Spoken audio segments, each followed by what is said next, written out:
Hi guys! Today we're going to talk about our last word problem type for rationals. These are called time together problems or work together problems, so let's jump right in. As always, here are the 4 steps we use when solving any type of word problem. If you need a refresher, just pause, read through, and then click play again. So this is the problem. Greg can paint a house in 4 days. Sam can paint a house in 6 days. How long will it take them to paint a house together? So when you read these types of problems, you'll know it's a time together word problem because we're thinking about the time it takes to do work separately and together. So you'll be given 2 or 3 people or animals or objects that are doing some sort of work, and you'll either be solving for how long will it take them to do the work together, or if it takes them this long to do the work together, how long does it take each one to do the work separately? So you're going to be asked to solve for either the time together, or you'll be given the time together and asked to solve for how long it takes each individual to do the work separately. This problem, we're being asked how long it takes these 2 men to paint a house together. So we're solving for time together here. Whenever you are given a time together problem, you're going to use the same formula. It's just like when we were doing our second type of word problem, the distance, rate, and time, we always use the same formula, distance equals rate times time. Well, for time together word problems, you're always going to use this formula. T over A plus T over B equals 1, where T is time together, and A would be, in this case, Greg, and B would be Sam, the time it takes them to do that task. So sometimes you'll have 2 people or things or animals, sometimes you'll have 3, okay, but it's the same formula every time. If we had a third person working here, it would be T over A plus T over B plus T over C equals 1. Okay, so you can just keep adding on the people in the same format to this formula. All right, so anytime you have a time together problem, this is the formula you will use. And of course, as always, don't forget to include your units. It might be days, hours, minutes, the time that you're looking at, but you are always going to be looking for some sort of time. Okay, so let's jump into our first step. Step 1 is always label, and during this step, we know we read the problem 3 times. The first time we just read it. Greg can paint a house in 4 days. Sam can paint a house in 6 days. How long will it take them to paint a house together? The second time we read it and we start circling important words and writing important symbols. So we have Greg, and I'm going to put an A over him. He's going to be my A in that formula. Can paint a house in 4 days, okay? Sam will be my B. He can paint a house in 6 days, all right? How long will it take them to paint a house together? And the third time you read it, always zoom in on the question. You really want to make sure that you understand what you're being asked to find. So how long will it take them to paint a house together? And I'm visualizing this. You guys know I always make a movie in my head. I have 2 men painting a house. It takes one 4 days to do it. Takes another 6 days to do it. So if they work together, they could probably do it in less time. Let's figure out how long that will be. So when I zoom in on that question, I know I'm looking for a time together. So I'm looking for T in this example. Think who or what is working, right? Greg and Sam are working. I'm going to call Greg my A and Sam my B. I could have called Sam my A and Greg my B. It wouldn't matter. Which quantity are we missing? An individual work time or their total time working together? And like we've discussed, in this particular problem, we're missing the total time working together. We're not missing individual work times. So we're not missing A and B. We're missing T here. All right? Sometimes we'll be given T and we need to find A and B. All right? So we're going to give it a variable name. We already know what that variable name is because we only want one variable.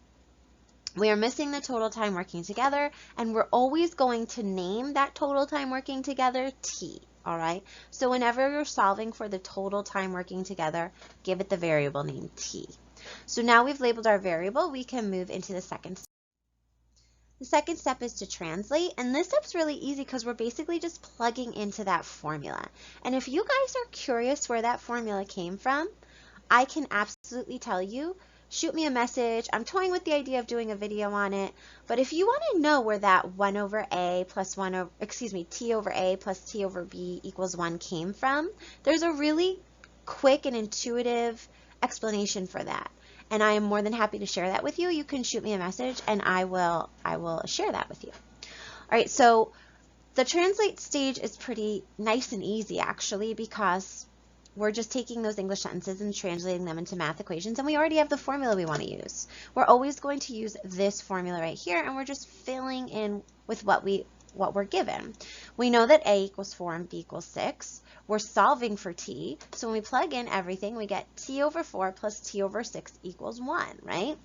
The time together over Greg's time, plus the time together over Sam's time equals 1, okay? And that 1 is just standing for one whole job being done. That's where that 1 is coming from, all right? So now let's look at how we solve this. This is a pretty straight solve. So this is just like when we did the section on solving rational equations. Here we have a rational equation and we're being asked to solve. So we're going to use the same steps that we used before. We're going to find the LCM. We're going to multiply both sides by the LCM, and we're going to solve for T, okay? So the first thing I need to do is look at my denominators and find the LCM.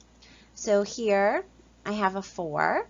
I'm going to do the prime factorization of 4, 2 times 2, and here I have a 6. The prime factorization of 6, 2 times 3. Now I can build my LCM, LCD, whatever you want to call it. In this case, it's technically an LCM because we're multiplying it and not putting it in the denominator.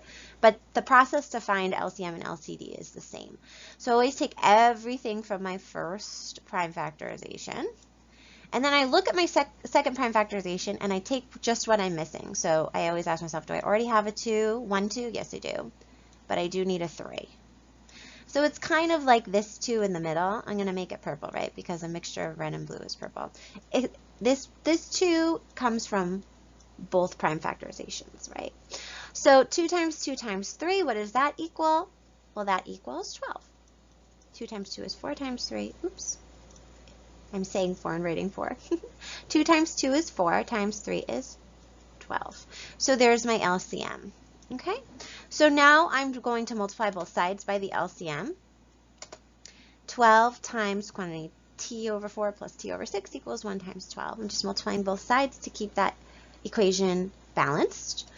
All right, when I multiply 12 times T over 4, I get 12T divided by 4. 12 divided by 4 is 3, which is where this came from. And when I multiply 12 times T over 6, I get 12 times T divided by 6, which is 12T over 6. 12 divided by 6 is 2, so that leaves me with 2T. And then, of course, 1 times 12 is just 12.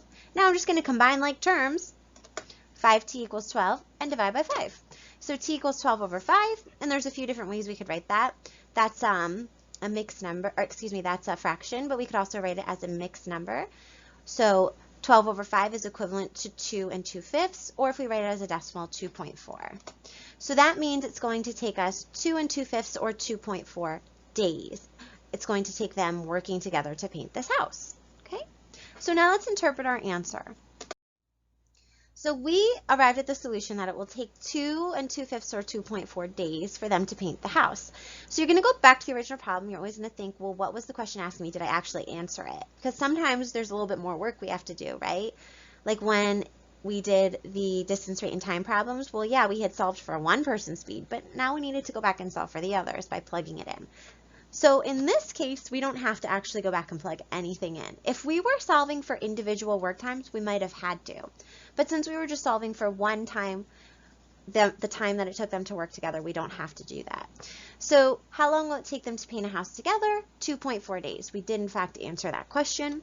And does my answer make sense in context of this question? This is always such an important question to ask yourself. So this is this part where you go and look at what the question said and make sure this answer makes sense. So if Greg can paint a house in 4 days and Sam can paint a house in 6 days, well, yeah, it's pretty reasonable that if they work together, it will only take them 2.4 days. That's pretty reasonable. But if you had swapped your equation or plugged in wrong, you might have gotten something like 12.6 days. That would be completely unreasonable. If it takes Greg 4 days and Sam 6 days, and working together, it would take them more time, that doesn't make sense.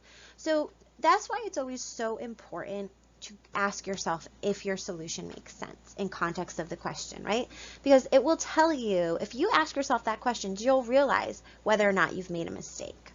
And then you should always check. So I always go back to my original equation and plug in what I got for my answer. So here's my original equation. T over 4 plus T over 6 equals 1. We got that T equals 2.4, so I just plugged in 2.4 for T. And when I put that in my calculator, 2.4 divided by 4 plus 2.4 divided by 6 does in fact equal 1. So it does check. Ask yourself, what units do you need? Well, we're talking about days here, not hours or minutes. It's going to take them 2.4 days. So then we're going to write and mark our answer clearly. You know I always like to write it in a sentence. It will take Greg and Sam 2.4 days to paint the house working together, and circle it.